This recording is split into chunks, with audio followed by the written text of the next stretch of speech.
어떤 행동을 할 때 이 일이 나에게 무슨 의미가 있을까를 생각하지 않고 사람들이 이것을 어떻게 볼까? 이 기준으로 행동하는 사람들이 있습니다. 가령 물건을 구입할 때 이게 나한테 필요한 건가? 내가 이것을 살 만한 형편이 되는가? 이것을 고려하지 않고 사람들 보기에 이거 멋진가? 사람들이 야 이거 좋다고 나한테 칭찬해 줄까? 이런 생각으로 물건을 구입합니다. 학교에 진학할 때나 직장에 취직할 때 이런 현상은 더 두드러집니다. 남들이 보기에 번듯하고 좀 좋아 보이는 것을 나는 선택을 자꾸 하려고 합니다. 에릭 프롬이 자유로부터의 도피라는 책에서 사람이 잘못된 행동을 하는 원인 중에 하나를 자동인형에 주목을 했습니다. 자동인형이란 인형에 모터가 달려서 자기가 알아서 계속 스스로 돌아가는 겁니다. 남한테 보기 좋게. 자동인형적 생활이란 주체적인 판단이나 인격적인 객관성을 다 버리고 남들이 좋다는 것 쫓아가고 남이 가진 것 다 가지려고 하는, 그래서 굉장히 유행에 예민한 삶을 자동인형적 생활이라고 표현했습니다. 이런 다른 사람이 가지고 있는 또는 다른 사람들이 생각하는 것에 휩쓸리기 시작하다 보면 잘못된 행동을 할 수 있는 가능성이 굉장히 높다고 그는 분석을 합니다. 우리나라의 말에 다른 사람의 시각에 편중되어서 나의 언행을 하는 것을 체면 문화라 그럽니다. 서양에도 체면 문화가 분명히 있습니다. 예를 들어서 나한테 꼭 필요한 것이 있는데 이것을 굳이 다른 사람한테 물어보고 삽니다. 일부러. 그러면 체면 문화에는 분명히 긍정과 부정이 있습니다. 긍정적인 면은 어느 정도 수준이나 상식선에서 크게 벗어나지는 않습니다. 그런데 부정적으로는 자기가 확신하는 것과 관계없이 늘 겉으로의 문화에 빠지게 됩니다. 남이 가진 것을 가지면 또는 남이 하는 말에 그냥 쉽게 동조가 되면 마음에 안도가 생깁니다. 그러면서 나의 하는 말이 계속 겉으로의 모습으로 나타나기 시작합니다. 신앙생활에 있어서 체면 문화는 부정적인 모습이 훨씬 많습니다. 내가 급한 일이 생겼습니다. 근데 체면 때문에 하나님께 뭐뭐 해달라고 구하지를 못합니다. 진짜 그런 분이 있습니다. 내가 이런 기도 제목이 있어서 주변에 믿는 사람들한테 나 이런 어려움이 있으니까 기도 좀 해줘. 부탁을 해야 되는데 체면 상한다고 부탁을 못합니다. 그리고 늘 부탁하는 게 그냥 건강하게 해주세요. 그냥 저 편하게 해주세요. 그냥 되면 그런 기도 제목만 나옵니다.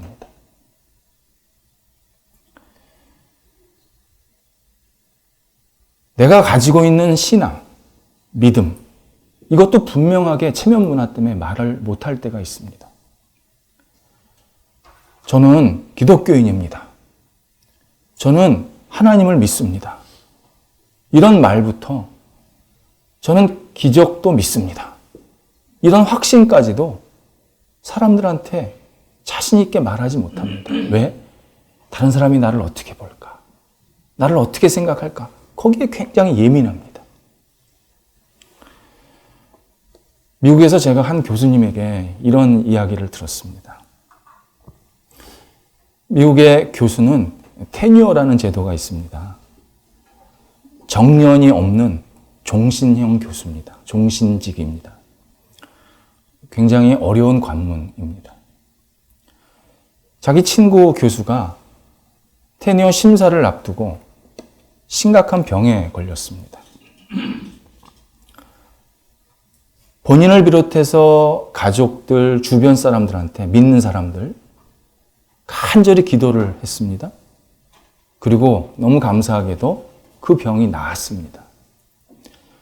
이 친구 교수도 자기가 기도해서 병난 것을 분명히 인정하고 있었습니다. 그런데 기도해 준 사람들한테 다른 사람에게는 내가 기도로 병났다고 절대 알리지 마라. 그렇게 부탁하더라는 겁니다. 이유가 기도로 병을 났다 그러면 비이성적이고 광신도처럼 비춰져서 테뉴어 심사 때 별로 도움이 안 된다는 겁니다. 기독교 신앙인이든 예비 기독교 신앙인이든 현대인의 지성은 기적을 받아들이는 게 쉽지가 않습니다. 누군가 옆에서 저에게 이런 기적이 일어났습니다 라고 이야기를 해주면 정말 기독교인조차도 에이, 저거 좀 이상하다. 그리고 저건 나랑 관계없는 얘기야. 이렇게 간박하게 치부해버립니다. 교회에서 하나님께서 이런 기적을 우리들한테 행하고 계십니다. 라고 이야기를 들으면 아주 시큰둥하게 반응을 합니다.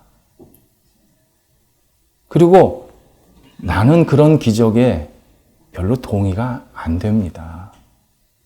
하면서 그 기적을 약간 객관적으로 바라보려고 합니다. 필요하면 하나님께서 나에게 그런 기적을, 아니 더한 기적이라도 주실 것이라고 기대하거나 확신하지 않습니다.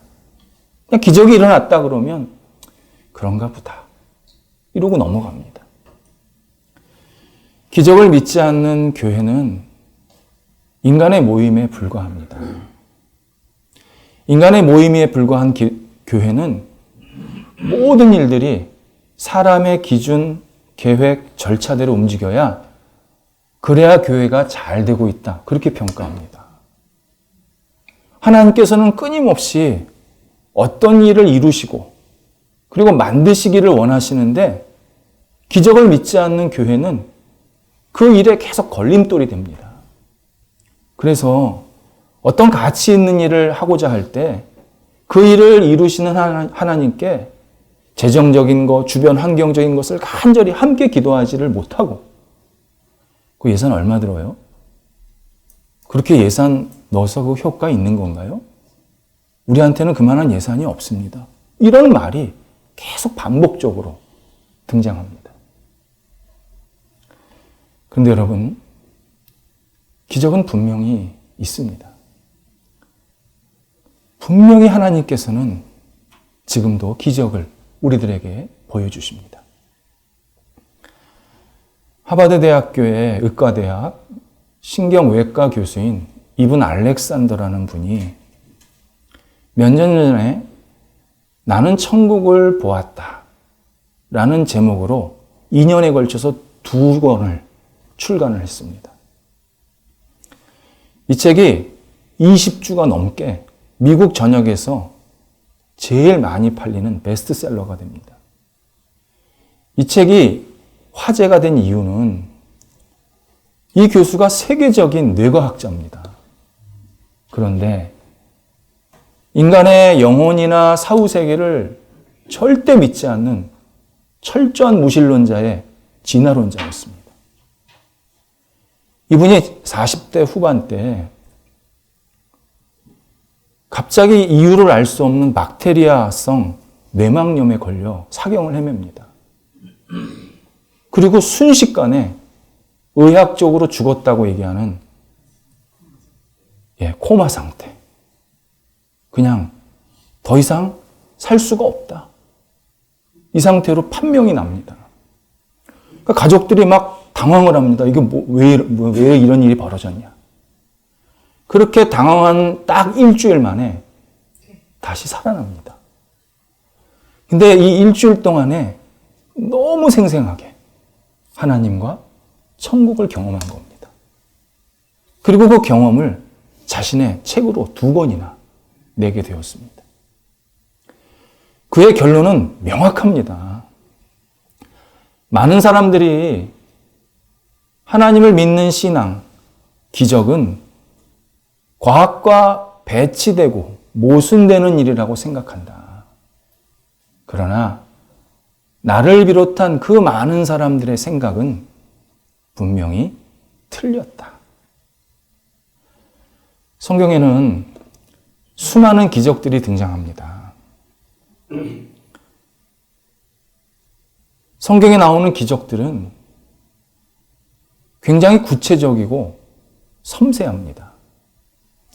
물론 이 기적들은 요한복음 21장 25절에 의하면 하나님께서 일으킨 기적들 중에서 아주 일부만 소개된 겁니다. 성경의 기적은요, 옛날 옛적에 호랑이가 담배 피던 시절에 이렇게 시작되지를 않습니다. 정확한 시점이 있습니다. 병명이 있습니다. 구체적인 상황이 있습니다. 그리고 그 기적을 체험한 사람들의 이름이 나옵니다. 그리고 그 사람들을 목격한 수많은 목격자들이 또 나옵니다. 왜입니까? 성경은 기적을 그냥 옛날 전설로 얘기하지 않으시고 역사적 사실이다. 이건 분명히 있었던 역사적인 진실이다. 이것을 계속해서 우리에게 알려주십니다. 사도행전 8장 25절에서 베드로가 사마리아 지역에 전도를 하러 다니는 곳으로 이야기가 잠깐 멈추었습니다. 그리고 나서는 사울의 회심 이야기가 이렇게 쭉 이어졌습니다. 그리고 다시 오늘 베드로 이야기로 돌아옵니다. 32절에 보면 베드로가 예루살렘에서 핍박받아서 주변으로 흩어진 그리스도인들의 모임을 하나하나 찾아다니면서 방문을 합니다. 방문 목적은 아직도 예수님을 알지 못하는 사람들에게 복음을 전하는 것이고, 이미 예수님을 안 사람들에게는 그들의 신앙이 더 돈독하게 세워지기 위한, 그러니까 격려하기 위한 방문이었습니다. 그리고 하나님께서 이 베드로의 사역을 잘 하라고 주신 신앙의 도구가 하나 있는데 바로 기적이었습니다. 33절에서 35절까지 베드로가 8년 동안 중풍병으로 고생하고 있는 애니아라는 남성을 만나게 됩니다. 그는 예수님을 믿는 사람이었습니다. 베드로는 먼저 그의 이름을 부드럽게 부릅니다. 애니아야. 그리고 하는 말이 예수 그리스도께서 너를 낫게 하시니 라는 말로 시작이 됩니다. 이 표현이 현재형으로 표현되어 있습니다. 좀 풀어서 말씀을 드리면 예수님께서 지금 바로 너를 치유하시니 이런 말씀입니다. 그러니 너의 침상을 다 정리해라. 이렇게 요청을 합니다. 베드로는 애니아가 지금 병이 낫고 있고 이 병은 그냥 일시적인 낫는 게 아니라 계속 나을 것이라는 확신을 가지고 애니아에게 치유의 사역을 행하고 있습니다. 두 번째 기적은 욥바라는 도시에 사는 여성 제자, 아주 신실한 제자 도르가라는 사람에게 일어납니다. 도르가 또는 다비다, 이름이 2개입니다. 도르가는 구제와 선행을 많이 했던, 그래서 사람들에게 존경과 칭찬을 받던 사람이었습니다. 그런데 그가 병으로 갑자기 세상을 떠납니다. 도움을 받았던 많은 사람들이 그의 죽음을 너무 안타까워합니다. 너무 슬퍼합니다. 그가 도와줬던 그 선행, 옷도 꼭 가슴에 간직하면서 이게 도르가가 나한테 준 건데 하면서 자기 속옷과 겉옷을 다 베드로에게 보여주는 장면도 등장을 합니다. 그만큼 깊은 기억이 있었다는 겁니다. 그러고 보면 그리스도인의 선행은 많은 사람들에게 좋은 영향을 미치고 그리고 좋은 추억을 남기는 도구가 됩니다.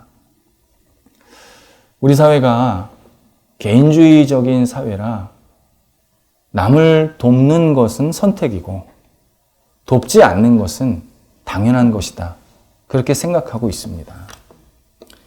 그리고 남을 좀 도와주면 훌륭하다. 너무 잘했다. 이렇게 이야기하면서 어떤 경우는 막 상까지 줍니다.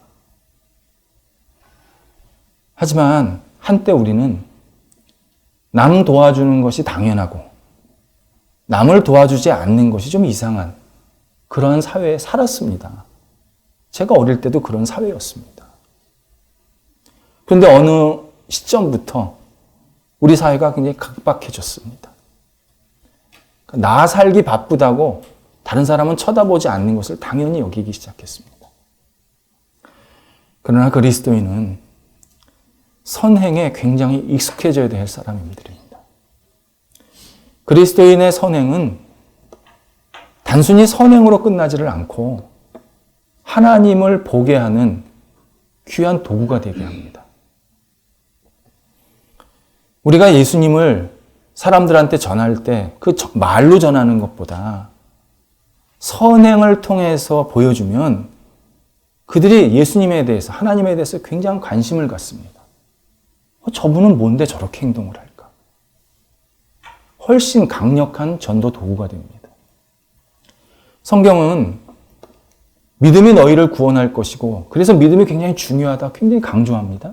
그런데 진실한 믿음 다음에는 반드시 선행이 자연스럽게 따라 나온다고 또한 우리들에게 언급해주고 있습니다. 선행을 많이 한 도르가가 죽었을 때 욥바의 그리스도인들은 그를 그렇게 보낼 수가 없었습니다. 너무 안타까웠습니다. 그래서 38절에 보니까 주변에 있는 베드로에게 사람을 보내서 지체 없이 우리한테 좀 와달라. 그렇게 요청을 합니다. 욥바의 신앙인들은 베드로가 한 사람을 고쳤다라는 소식을 들은 겁니다.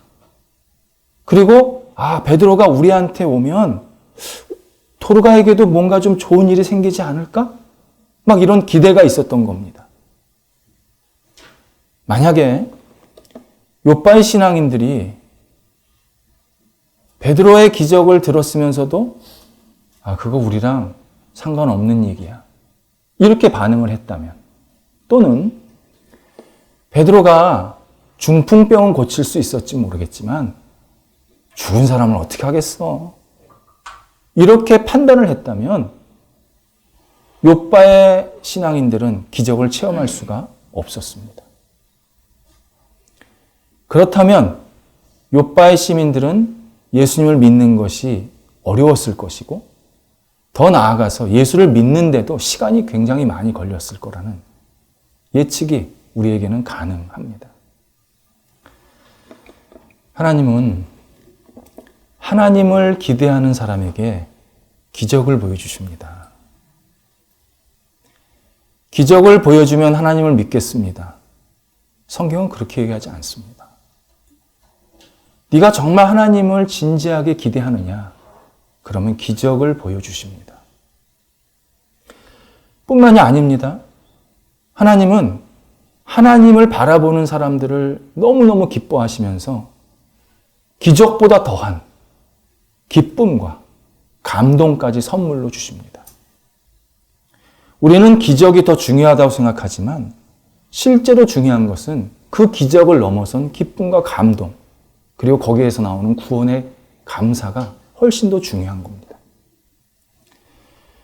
우리의 삶이 어두움과 어려움이 막 교차해서 나옵니다.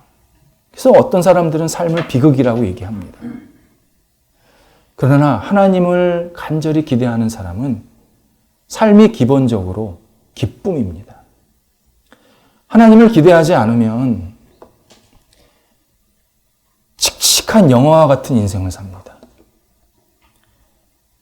영화 내내 비 내립니다.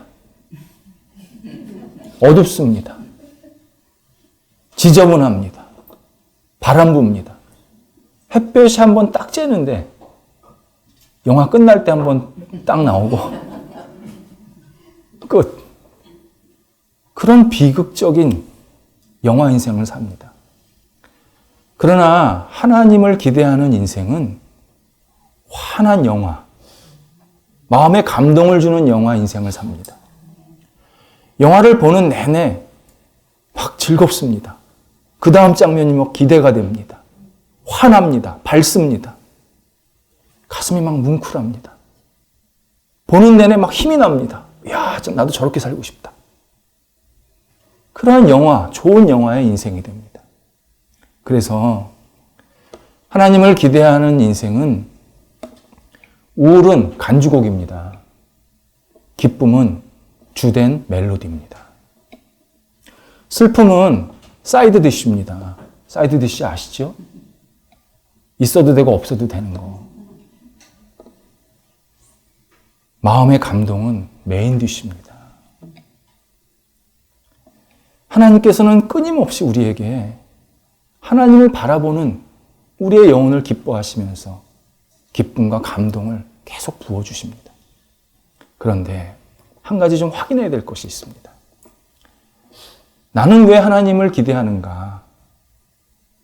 나는 왜 하나님이 하시는 일을 이렇게 간절히 기다리는가를 신앙적인 동기를 다시 한번 점검해 보셔야 합니다. 만약 하나님이 진짜 살아계실까? 하나님이 나 사랑하시나? 하나님이 정말 능력이 있으시나?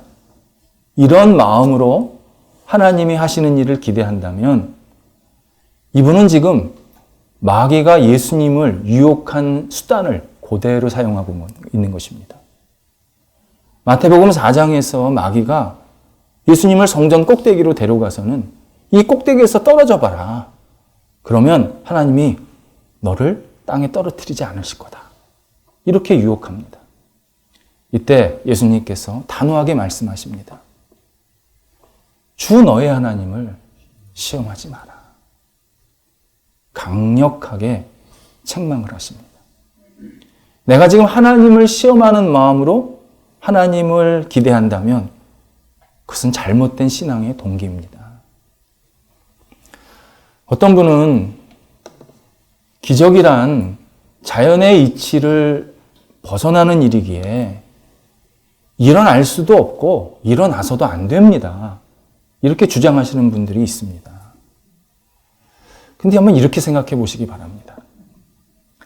한 아이가 신호등의 빨간불, 노란불, 파란불의 작동 원리하고 순서를 아주 정확히 잘 익혔습니다.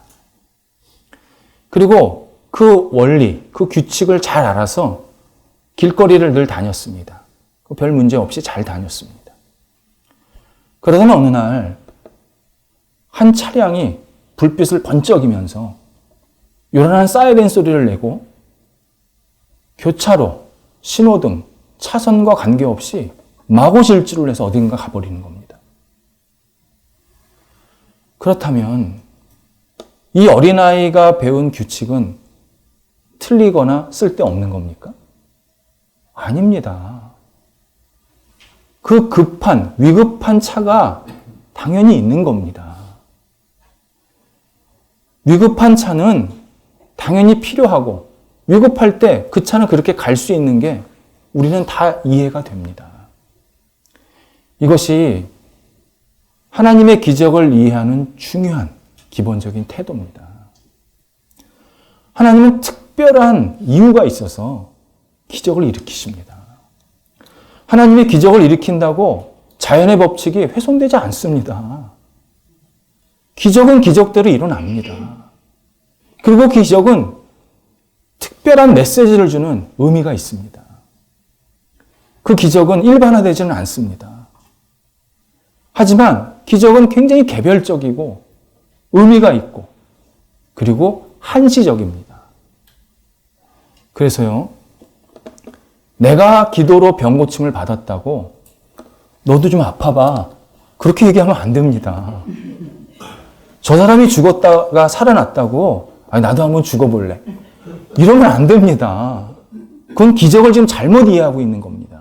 기적은 개별적이다, 한시적이다. 그러나 하나님은 분명히 특별한 이유가 있어서 그 일을 만드신다는 사실을 우리가 받아들일 필요가 있습니다. 그랬더니 어떤 분은 또 이렇게 질문하실 수가 있습니다. 아니 그러면 하나님이 좀 기적을 자주 일상적으로 좀 일으키셔서 사람들이 하나님을 좀 믿고 잘 따랐으면, 그런 기회로 삼았으면 좋겠네요. 그렇게 말씀하시는 분이 있습니다. 기적이 일상화되는 것을 기대하는 신앙은 굉장히 위험합니다. 이유는 내가 할 일을 성실하게 하지 않습니다. 이 사람이 그런 마음이 있습니다. 그리고 일관성 없게 행동합니다. 감나무 밑에서 감 떨어지기만을 기다리는 사람이 됩니다. 내가 따먹어야 되는데 기다립니다, 마냥. 굉장히 불성실한 사람이 될 가능성이 높습니다.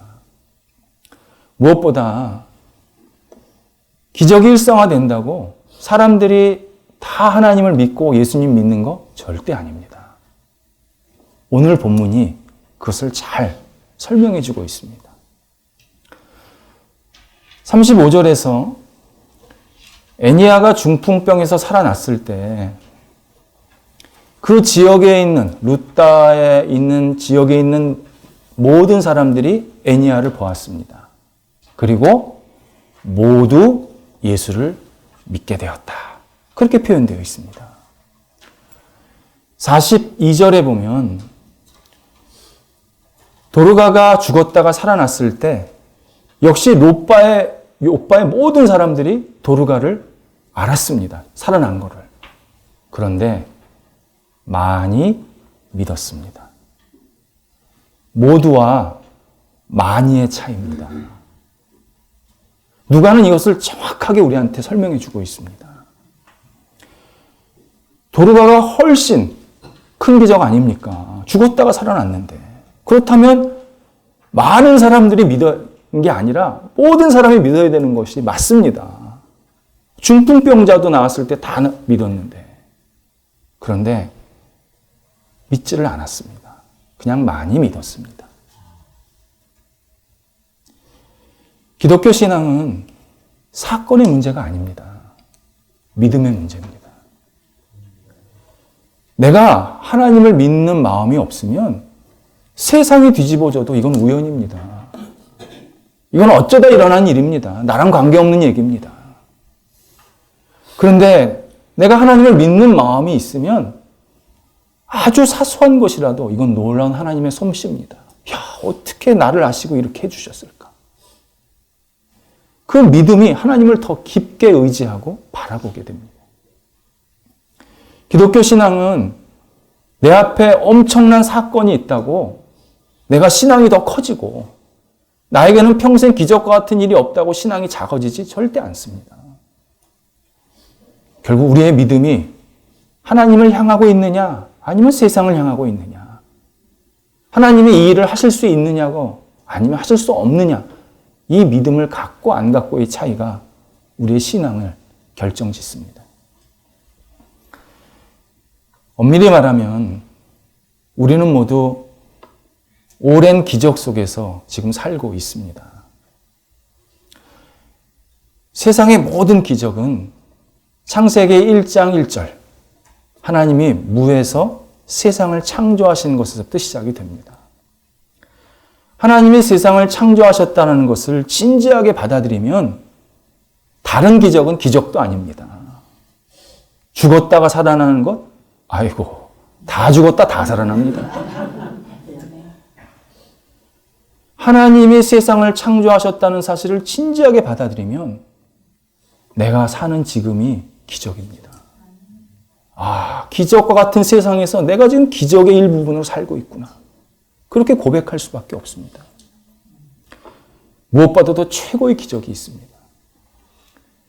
나 같은 사람이 세상을 창조하시고 섭리하시는 그분을 알고 믿게 된 겁니다. 우주에 보면 나는 티끌만도 못한 존재입니다. 근데 이 티끌만도 못한 존재가 무한하시고 위대하신 하나님의 자녀로 사는 것 이 자체가 기적 중에 최고의 기적입니다.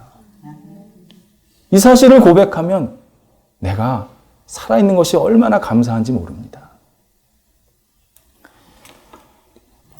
세계적인 복음 전도자 빌리 그레엄 목사님이 계십니다. 작년에 만 100세, 18년생이셨습니다. 만 100세로 세상을 떠나셨습니다. 그분이 93세 때 당신의 인생을 돌아보고 또 곧 하나님 품에 갈 것을 기대하면서 마지막으로 유작이죠. 한 권의 책을 끝으로 씁니다. 자기의 신앙 고백서 같은 그러한 책입니다. 제목이 Nearing Home입니다. 집에 가까워지면서. 우리나라에서는 새로운 도전이라는 제목으로 번역이 됐습니다. 그분이 자신의 인생을 돌아보니까 난 정말 기적을 너무 많이 체험했다. 나는 기적의 인생이었다. 그렇게 고백을 합니다.